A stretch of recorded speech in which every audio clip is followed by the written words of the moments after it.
What is going on, guys? Jason Burke here, Styles Clash for Life, coming at you on YouTube, and today I've got some football focus. The Pittsburgh Steelers just finished their Week 6 matchup of the 2025 NFL season against the division rival Cleveland Browns, the first matchup with the Browns this season, their home matchup.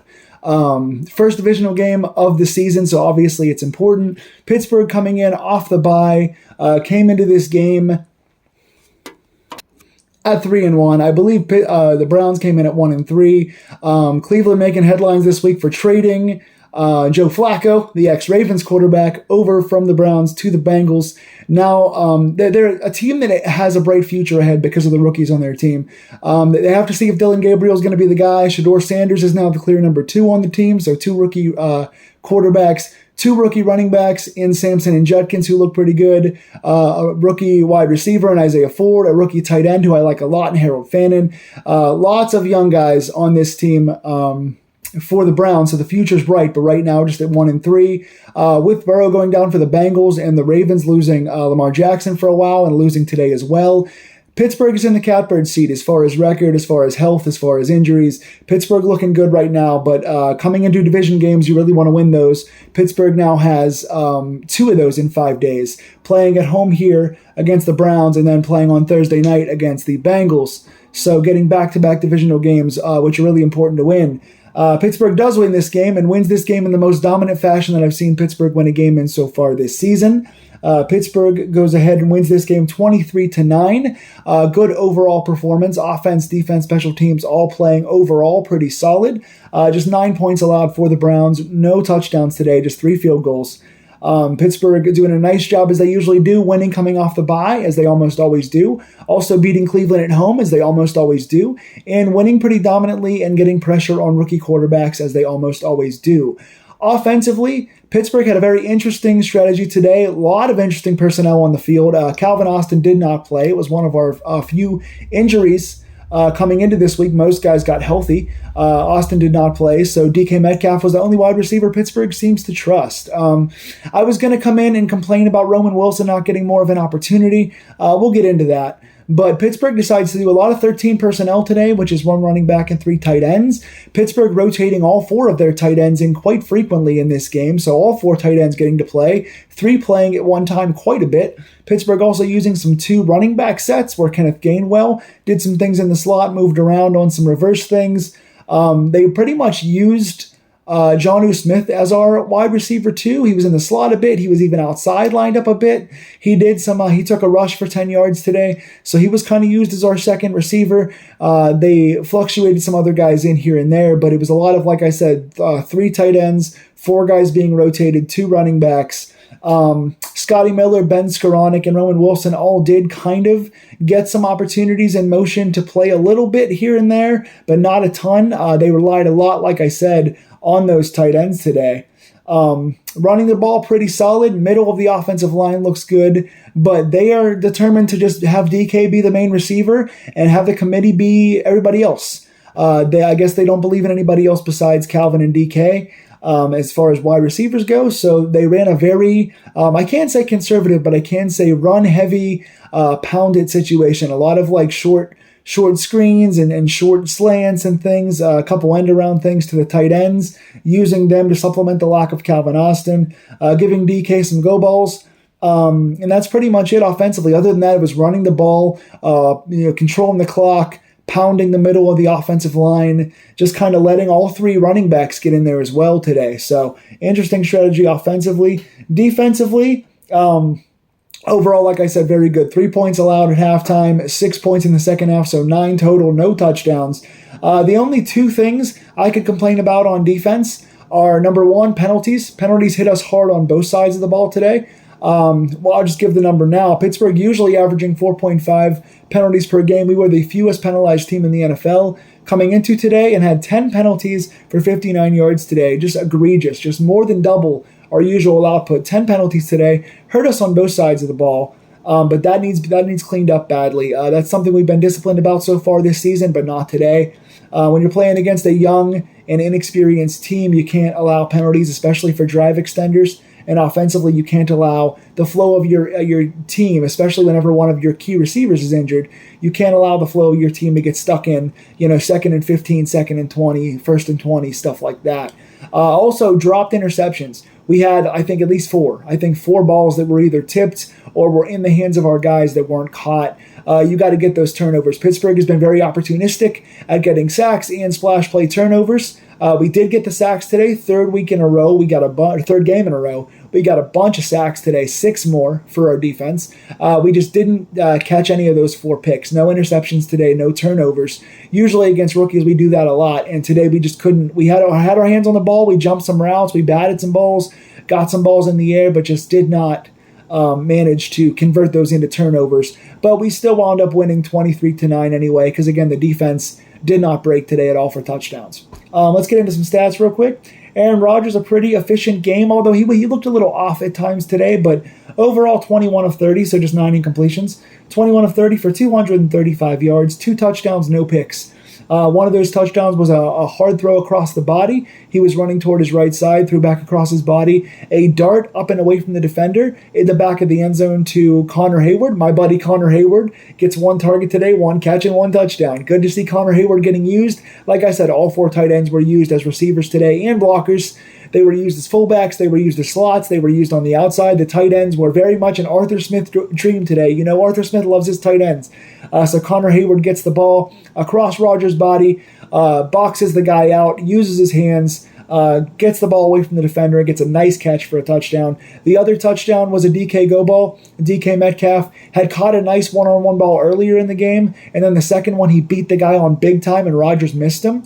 And then the third go ball, he goes up one-on-one, gets separation, gets the catch in the end zone, easy touchdown. So 2 nice touchdowns, no picks for Rodgers today. He did look a little off. Like I said, there was a couple of plays he should have had. One was the wide open DK touchdown, should have been like a 60-yard touchdown, and just missed him. Another one was like a 14-yard crosser to Darnell Washington, who was open today. Overshot him, was too high. Missed him on that. There was another one for DK that was a little behind him. It was like high and behind, so he missed that one as well. So at least 3 misses for Rodgers. Also a couple drops, nothing major, but a couple. So it was a sharp day. Again, only 9 incompletions, 235, 2 touchdowns, no turnovers. Can't complain too much, but a couple of balls Rodgers would like to have back. Jaylen Warren led the way running today. All 3 guys had some nice runs, but Jaylen Warren paced us today. 11 carries, 52 yards. 4.7 yards per carry. Again, 52 on 11 carries with 4.7. You got to give the guy more carries. I think we need to make Jaylen the clear number 1 guy. He's bouncing off guys. He ran somebody over today. Several 10-plus yard carries. Jaylen is just such a hard runner, and he's got such a nice burst of speed and power.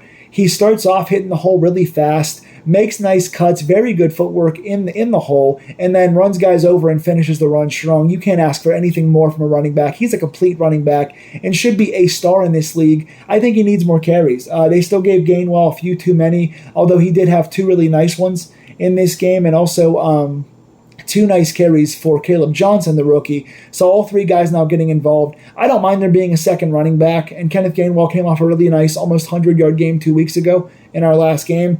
But I think 3 guys splitting carries is a little too much when Warren's playing as well as he is. That being said, like I said, Kenneth Gainwell had 2 nice carries, Johnson had 2 nice carries, and Jaylen Warren had a good day. So a good running game overall. I just wish Jaylen got more opportunities and kind of had a better carry disbursement in this game. That being said, the offensive line played very well. I want to shout out, in particular, 3 guys. That is Spencer Anderson. Pittsburgh used a 6 lineman a lot, just like we did against Minnesota. Second good running game in a row works with that 6 lineman. Spencer Anderson played well. The interior offensive line in particular played well. Overall, all 6 guys really, I should say, did a good job because Rodgers was not sacked. Couple pressures that led to some bad screens for losses, but no real sacks for the Browns today. And the run game, like I said, ran very, very well overall, so I can't complain. Very good positive for all 6 guys. In particular, Spencer Anderson, Mason McCormick, and Zach Frazier all played well today. Also good blocking from Jonnu Smith and Darnell Washington. Washington, one of the big stars of the game today. But Darnell and Jonnu both had some nice pulling plays, nice slot blocking, nice end of the line blocking.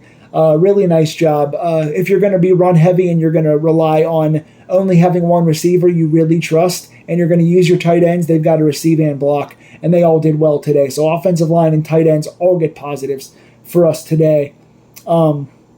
And wide receiver-wise, DK Metcalf, 4 catches for 95 yards and a touchdown. Could have had well over 100 on the deep play that he would have had a second touchdown on, but Rodgers missed him. That being said, DK still gets 2 nice go balls. Also took an outside screen for a nice long play and then got the touchdown on the go ball there. Connor Hayward with the touchdown catch I talked about already. Darnell Washington, 3 catches, 62 yards, the biggest day of his Steeler career receiving-wise. Finally getting targets. I think he had 5 targets today. First play was a nice little leak-out play where they did a play-action fake and had him leak out across the field for a nice 35-yard play. He also caught a nice screen play that he broke some tackles on and got a 10-yard play on. There was one that dropped off of his hands. It was like a short screen that could have gone for another 10. That was on Darnell. But overall, 3 for 62. They used him very well today. He's such a big, gigantic guy. Talking about the speed and power Jaylen Warren has. Darnell's not terribly fast, but for 300 pounds and being as big and strong as he is, he's such an athlete and such a mismatch for the middle of defenses. You got to use that guy more. They finally did, and he did a great job today. Pat Freiermuth caught a pass today. That's a positive. It sucks when one catch gets you excited. Pat got 1 catch for 8 yards, and I was like, yay, Pat finally got a target. I don't know why he's not being used. There's a couple things on this offense that I'm scratching my head about Arthur Smith, going, what's going on here? Pat Freiermuth is one. The other is Roman Wilson. He got 1 catch for 13 yards today. Got himself open on his only target and made a catch. So 1 for 1 today. That being said, why Roman isn't the number 2 out there, I don't know. He had a good offseason. He bonded with Rodgers. He stepped in the preseason and played against 3 starting defenses. Didn't do much in the 3rd game, but played with our starting team in the first 2, played against starters in the first 2 preseason games, played excellently, got himself open, ran good routes, caught contested balls, caught deep balls, looked like a veteran out there. Why he's not getting the chance to be the guy, I have no idea. Why you feel the need to give Scotty Miller and Ben Skoranek receiving routes and get them out there as your number 2 and 3 respectively, and why Roman was only really playing in the 4th quarter, and the only other time he got on the field is when DK got hurt for a few plays, I don't understand it. If you don't believe in the guy, I understand, there's stuff that I don't know, there's things I'm not seeing in practice or whatever, or his attitude that I'm not seeing. Give the guy a chance or trade him away at this point. You're not gonna bench him entirely. You're not gonna cut him, but you're not gonna play him. So trade him away if you're not gonna play him. Give the guy a chance. I don't see why he can't be in the Calvin Austin role. That being said, 2 touchdowns today and 23 total points for the offense. Good day overall. Defensively, even better. 6 more sacks for the defense. Jalen Ramsey with 2 sacks had a very good day today. Was involved in, I think, 9 different tackles. He was involved in a lot of tackles today. Hard hitter. Those 2 sacks were blitzing off the edge of the line. One was a delayed blitz. One was an untouched blitz off the edge of the line. 2 excellent sacks. Played very well today. Did get banged up but came back in, so I think he's fully healthy again. Good to see him back. He's a firecracker and just gets the energy and the leadership of the team up when he's out there. Nick Herbig, 2 more sacks. He's the best bench outside linebacker in the league. He's our 3rd guy, and he was only getting full opportunities because the game was out of reach at a certain point, so they pulled Highsmith back off, who was healthy again today. And TJ didn't play in the last couple series, even before they considered the game over, so I hope he's okay. We didn't get an injury report, didn't hear about him getting banged up, but he was out a little earlier than the other starters were, so I don't know what happened there. But Herbig, 2 more sacks, and I think 3 other pressures, so 4 or 5 total pressures today. Herbig is a monster. Jack Sawyer looks good too and got a nice quarterback hit at the end as well, but Herbig looks like a beast. You got a 3-headed monster there, and 4 guys you can sub in and out as young, healthy guys that are just bouncing around, man. Good to see Highsmith back. Good to see Herbig getting 2 sacks. Derek Harmon gets another sack, the second of his career. He looked good today, was involved in several running back tackles and that sack. TJ Watt and Alex Highsmith split a sack with 0.5 each. Both those guys had good days. TJ Watt gets 2 batted balls on top of his few tackles. I think he was involved in 8 tackles overall. But as far as solo tackles, he only had a couple. But yeah, half a sack and 2 batted balls. Highsmith gets several tackles in the run game plus a half sack. Both those guys played well.